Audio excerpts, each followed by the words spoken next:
Hi all, Midun back with a new video, and this is actually second section of the POMI. I would say second episode of POMI. So last session we discussed POMI has three sections, which is general principles, general requirements, and work item. So general principles basically guidelines of POMI, which include like why POMI is required, why BOQ is required, how an item inclusive of what is description of item, and how do you administrate PS item, PC item. All those are covered in the explained in the first session. Now we are moving to second session of POMI, which is general requirements, or you can call, as preliminary requirements, prelims or whatever you call.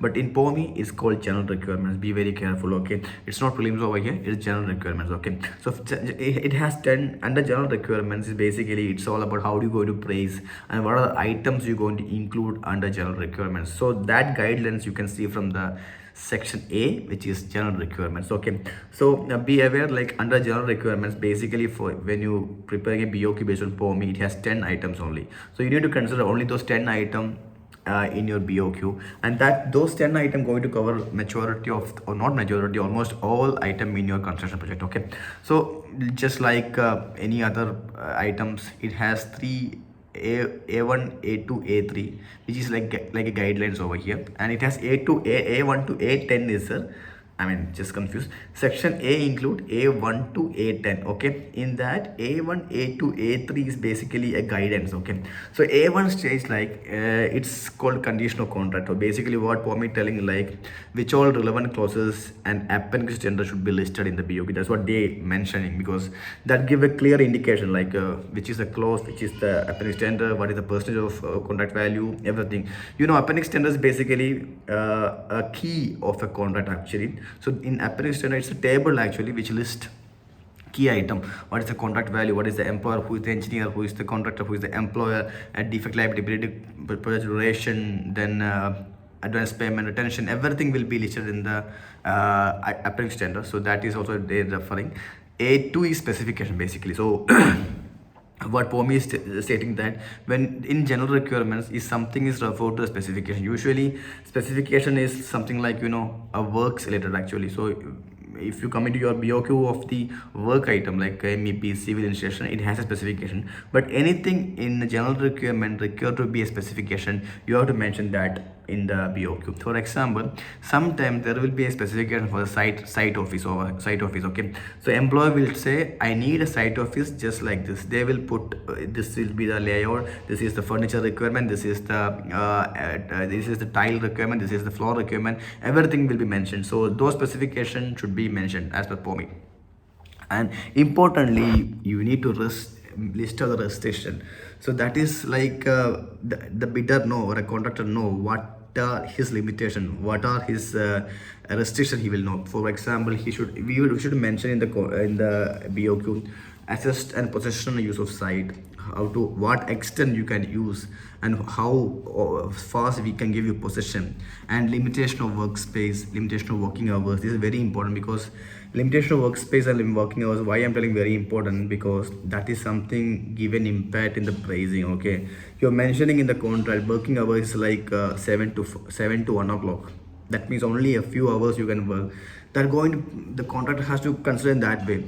Okay, usually the assumption will be like working from 7 to 5 or 8 to 5 like that. But in your special case you're mentioning 7 to 1, that is special case, that's a restriction over there. Okay, so this thing is going to impact on your bid value. So this is very careful, and you have to take care of this restriction in the BOQ. So again, you have to consider list them about the I'm having POVI in my laptop, that's why I'm just looking over here. So the maintenance of existing service or underground services, the execution or completion of work in a specific order, section, or phase, items like nature. So basically it will tell you like restriction, this is the way it should be performed. If any restriction, these are restriction. And there are some services you have to protect, existing service you have to protect. There will be some sort of underground services you have to protect.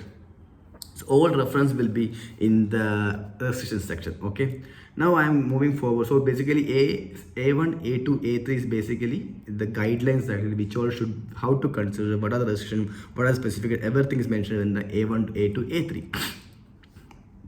Now I'm going to the pure item, like how do you price a BOQ or for general requirements. First, always think contractors requirement. So in the BOQ, we're going to first cover the contractors requirement basically. Okay, when I say contractors requirement, like it has two requirement: contractor plan, contractor human. Just explain that way only, because first item list A4 is contractors administrative arrangements. So when you prepare the BOQ, you know that is specification listed, contracts as clauses listed, restrictions like work hours, everything you listed. Now you're going to list item by item. So first is contractors contract construction excuse me. First is contractors administrative arrangements. Okay, that includes site administration, supervision, security, safety, transport of workplace. So basically in this section, what we going to cover, like a human requirement, I would say in a human requirement, because site administration requirement like site staff, supervision staff, their requirement, security, you have to secure your premises, then safety, health safety requirement, welfare requirement, transport of work people, because you have to give transport to your work people, supervision people, everything over there. So these items will be covered over here. Let me tell you one more thing. When we in our first session, we know that an item in a BOQ inclusive of material, labor, overhead, plant, OHP, these things, temporary work also. So those items, labor related items covered in the BOQ. We are covering only the preliminary requirement like supervision, site engineers, QS, planning engineers, administrative staff, AutoCAD people, supervision staffs, those people requirement only covering over here. Okay, that's why you can see transport of work people over here also. Safety you can see here also. Supervision, security, everything. So this 5 item you have to list in the BOQ so that contractor can praise those items. Now second, we cover human item. Now we go into contractors plant. So okay, under construction plant and equipment, so basically we need to have a scaffolding, planned lifting equipments, hoists, everything is required. So all those things will be covered under construction plant. Basically it's a 5 item: small plant and tools, scaffolding, cranes and lifting plans, site transport, plant required for specific trades. That depends on which trade, which all, like this is generic, I told you. So if something is specific requirement is there, you have to cover those requirement over here. So small plant tool can be your bobcat or your drilling machine, welding machine, whatever. No, that's not covered. That's will cover in the BOQ. Some other items such as plant call and scaffolding. Obviously, you know that scaffolding is a common requirement. And crane, lifting plant, site transport. This is something very important. Site transport, because there will be some sites, a very big development, like they will be developing a full city or a master development. In that, you don't think of a single building and development, think of a vast area we are developing. So we need site transportation, because we need site vehicles to go inside that premises. That will come cover over here. Okay, so only site transport. The workforce transport will be covered in the administrative, and the labor transport you can put in the BOK item, purely depends on. Okay, and now we know what is a contractor's requirement and what is contractor administration and plant requirement. Now we go into employer requirement. So in the BOQ, you always need to consider the employer requirement, because employer cannot insert his time and money for this. So he will list item. This is all the employer requirement. Let contractor place it and he will pay it. Okay. So basically, there is 7 items under his employer requirement. Just think of your project. Okay, so what all things you're giving to your employer, like they will be very nice, very nice site office will be there. He has all facility like food, sofa, dining tables, and what else? Food, beverage, everything will be there in the site office. But if you compare your contractor site office, it might not be that attractive, in my experience at least. So temporary accommodation, telephone including cost of all calls, alternatively costs call may be given by some vehicles, attendance of staff, equipment, special requirement, and any other facility. So basically you are giving a lot of item for employer, and he going to pay you for sure. Okay, just not you are giving, they need these items, and they gonna pay you also. Okay, they will give you specification. This is the specification of my site office, I need these facilities, and you can pay it straight away. That's what they're going to tell you. You know what is temporary accommodation? That's include just not office actually. It's include laboratories, office, and accommodation also. Because if there's a project in a remote location, it might not be possible like you every day going and coming back. So there will be facility over there. So that is why temporary accommodation also there, and you have to give. You have to give him vehicle to travel basically. If oil and gas project is considering, not oil and gas, forgot about oil and gas, because POMI is the when POMI considering like when it is master development, there's like kilometers you have to cover, different building in different sections. So in that way you might need a good vehicle. They will tell you I need Prado, I need a Pajero, just like that.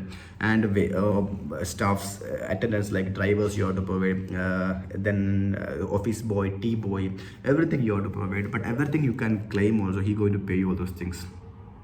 Now, once we cover the employer requirement, we go into contractors facility. So employer facility you mentioned the same way there is contractor facility also, whichever contractors require, like basically accommodation of building, temporary works role, water for the work, the lighting, temporary telephones, temporary fencing. This is all, just think of this temporary facilities, just think of your office, maybe you will understand what was requirement. uh, in first two sections, like contractors, first administrative arrangement and contractors planned. Then here we covering his facilities over accommodation, temporary roles, housing, lighting, water, everything will be covered over here. Okay, and so basically we cover employer contractors requirement. Now we go in temporary work, which is A8. There are many things called temporary work. Temporary work is basically what? It's not going to part of the original work. When it's a construction is going on, the construction is the original work. All other are temporary work, including dewatering, access road, bridges, tunnels, whatever thing. It's in your project. Just think of your construction is that building. Everything fixed with that building is your permanent work.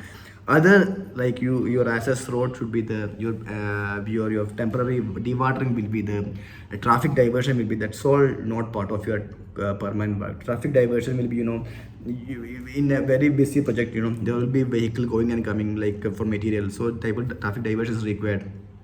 All these things are not part of your permanent work. So there should be item listed, whichever temporary, depends on the project actually. You list out item, whichever temporary item is there, you list out. In POMI, there is 7 item actually. Traffic diversion, which access road, bridges, coffer dams, pumping, dewatering, and tunneling, compressed water tunneling. These items are temporary work as per the POMI. But in your project, just think of which all temporary work, because even though POMI listed these items, if over and above some items are there, you have to list over here. Okay, and now we go into our main section, which is sundry items. There are some items which is not covered any of these above mentioned item, that will be covered under sundry item. When I'm explaining, you will understand. Okay, testing of material, testing of works, protection of the work from inclement weather, removing rubbish, maintenance of public and private roads, dyeing the work, control the noise pollution, all statutory obligations. So that in this item it might not be seen anywhere in the work BOQ or general requirement, because testing of work, testing of materials, testing of works means the W is small w, okay, not capital W. And testing of materials and removing rubbish, you cannot see all this item in the BOQ work BOQ. So those items you have to list out over here, which contractor can place. So basically we cover the general requirement item. I hope now you can open a BOQ, you can open a Excel, and you can prepare a BOQ very easily, because that what is the content, how to place, how to list, how to describe, how to everything now And now you start with the contractors, administrative arrangement, what all required, like how many site staff, how many safety employees prepare, how many supervisors, how many months they're going to be there, into the salary, this is the amount I'm going to pay. Work planned equipment. Second is a planned equipment. I need this much tower cranes, this much bobcat, this much scaffolding. I need for 6 months. Into monthly, I'm going to pay this much rental. So this is my amount. Into you have to put your profit OSP for sure. Then employer requirement. Employer asks for the very beautiful site office. I'm going to give that also. I need to provide him labors. I need to provide him a car, a Pajero, a Prado, office boy, everything. Then you come my contractors requirement, site office, accommodation requirement, your own facility requirement, list out those items. and temporary works, you know that. Just think of your own project, temporary work steps, and list out those items. Okay, and sundry items, obviously it's very important. You don't miss the sundry items anywhere, you know. That's going to, if you would not be getting a place to space those items. If you go through A9, page number 9 of 26 of POMI, you can see A9, which list of sundry items. They, in RICS interview, they might ask for sundry items, actually general requirements. They will ask you in general requirement POMI what are the sundry item you can see. So you should be able to testing material. Just keep testing first, testing material work. Okay, then removal rubbish, protection of the work, drying of the work, control noise pollution, statutory requirements. So something not part of the work is covering under over here. Hope it's clear. So next section of the POMI, I want to explain about the work item. Basically section B to section R, I believe. So we'll see how site work, MEP work, all it measured. Let's see. Bye bye.